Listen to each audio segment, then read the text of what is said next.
All right, YouTube, this is the big one. We're talking number 15, Auburn versus Alabama, number 5, coming into this particular football game. If you are looking at this thing in terms of the college football playoff, there are a lot of implications involved here. You talk about Auburn with the opportunity to have their first, 9-win season, regular season in a very long time, with the possibility with the bowl game having another 10-win season, which Auburn honestly just isn't accustomed to having.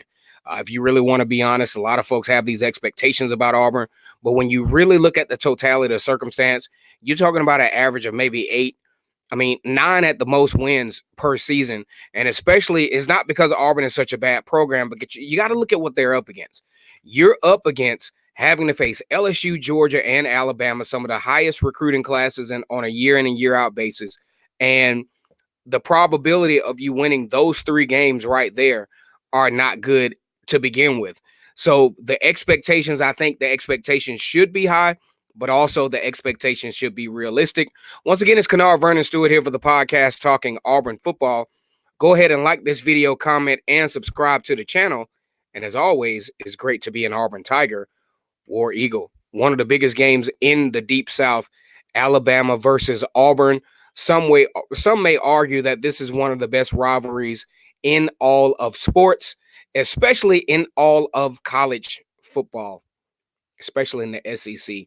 Doesn't get any better than Auburn versus Alabama. I think the Auburn-Georgia game is cool, but it just doesn't get any better, just doesn't get any bigger, no matter how you cut the cookie, than Auburn versus Alabama.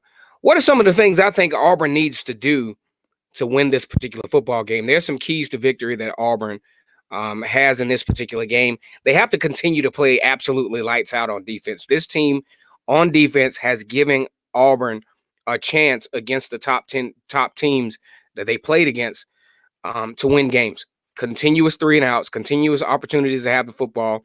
They have to continue that trend today. If the defense doesn't play lights out, if the defense doesn't continue their trends of 3-and-outs and stopping teams on third down, and I would also like to see Auburn they didn't do it too much against Georgia, but I also would like to see the continuing trend of creating turnovers to be a factor in this particular football game, because even though Alabama will be out without Tua Tagovailoa, this is still a very dangerous offense, and I think Auburn is still going to need a little help from their defense, not only with the 3-and-outs, not only with the sound stops, but they do need to continue to create turnovers as they did in the game against LSU and against Florida to give this Auburn team an opportunity to come out of Jordan-Hare Stadium with a victory, 9-3, and carrying that momentum over into a bowl game and possibly get a double-digit win season for the Tigers this year.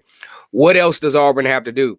Well, Gus Malzahn has to understand that he does not have the field goal kicker that he had in Anders Carlson.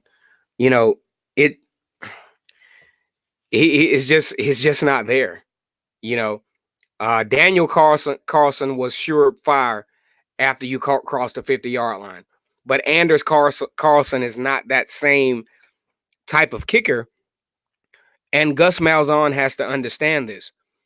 If Anders Carlson is not within the 40, it's either four down territory or you're going to have to punt, because you can't kick a 49-yard field goal, miss the field goal, and then give Alabama an opportunity to have favorable field position. That's just not something that can happen in this particular football game. So Gus Malzahn has to get in his mind, this is Anders Carlson, not Daniel Carlson, okay? And if you're not 40 or beyond, I'm talking about going into enemy territory, this is not a field goal situation for you. Anything over a 40-yard field goal, I don't think Auburn should chance it. Either you go for it and try your luck there, or you just punt the football and play field position, because really when you look at it, that's something that got Auburn in trouble in the LSU and Georgia and Florida games, is the fact that we were so accustomed to being able to depend on, okay, if we can at least score touchdowns, we can at least get field goal 3 points and then control field position. But no, that's not the case this year.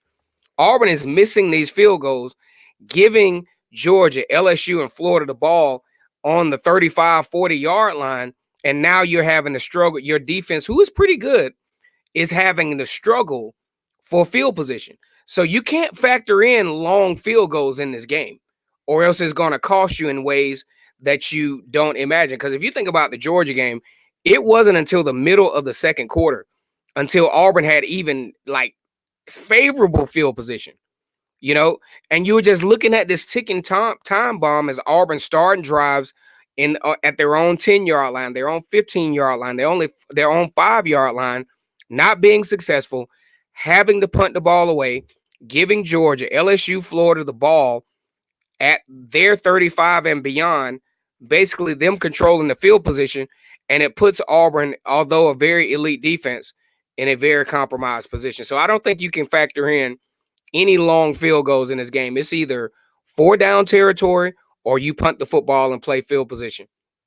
Number 3, if Auburn can't run the ball, they will not win this football game. This is a game where Auburn is going to have to establish the run. Now, between the center and the guard, just not happening. I don't see it happening. This offensive line has been very inconsistent. They don't seem to play very well together as a team. They don't seem to have that, that type of camaraderie within each other to hold each other accountable. But either way, not happening between the guard and the center. They're going to have to attack the perimeter against Alabama. The only catch to this is Alabama has very, very good defensive ends that do crash down. So Auburn is going to have to find a way to be successful with running the football. If they can't do it, you think about all the games leading up to this point where they've played top, 5 opponents, top 10 opponents. They haven't been successful running the football. Under 100 yards, maybe 90-something yards here and there. But for the most part, the running game has not been a factor. And it goes to my next point. If Bo Nix throws the ball over 25 times, Auburn can't win. I just don't see it. I don't see if Bo Nix is having to be the guy that leads Auburn to victory, they can't win. Because even in an outing against Georgia where he threw the ball 50 times, you think if a guy throws the ball 50 times, you're talking about 400 plus yards and a couple of touchdowns. But we're talking about you throwing the ball 50 yards for under 300, 50 times for under 300 yards. That's just not going to get it done in a game like this. So Bo Nix is going to have to keep his attempts under, I would say, no more than 30 times throwing the football. If he has to throw the ball more than 30 times in this game, Auburn can't win. They just absolutely cannot win. You can't use the same defense that you used against LSU. I think these are different types of receivers. They do hurt you, but they hurt you in different ways. They have the speed and they have the agility to break big plays. Auburn is going to have to continue to diversify their defense to put themselves in the position to have speed on speed. KJ Britt tends to be a liability in these types of, coverages where they do the dig routes, but these guys are a little bit faster than LSU. So they're definitely going to have to be very mindful of how they contend this. Yes, they're going to have to go bump man coverage. If they are not aggressive, they're not going to win. Also, you also have to factor in you got a pretty good running back in Najee Harris. So that makes things even more dangerous. But you got to contain. You got to continue to bend but not break. And you have to honestly play field position here. Also, last but not least, Auburn has to not only get in the red zone, but they have to score touchdowns in the red zone. Field goals are not going to help here. This is an Alabama team, even without Tua Tagovailoa, has the capability of scoring on a high level. And if you think you're going to field goal your way to the top, especially with a shaky field goal kicker like Anders Carlson, you're going to be in deep trouble. I think Auburn can pull this particular game off. I picked Auburn 28-24, but those are my keys to success for the Auburn Tigers. Go ahead and like this video, comment, and subscribe to Vernon Speaks Sports Auburn. As always, it's great to be an Auburn Tiger, War Eagle.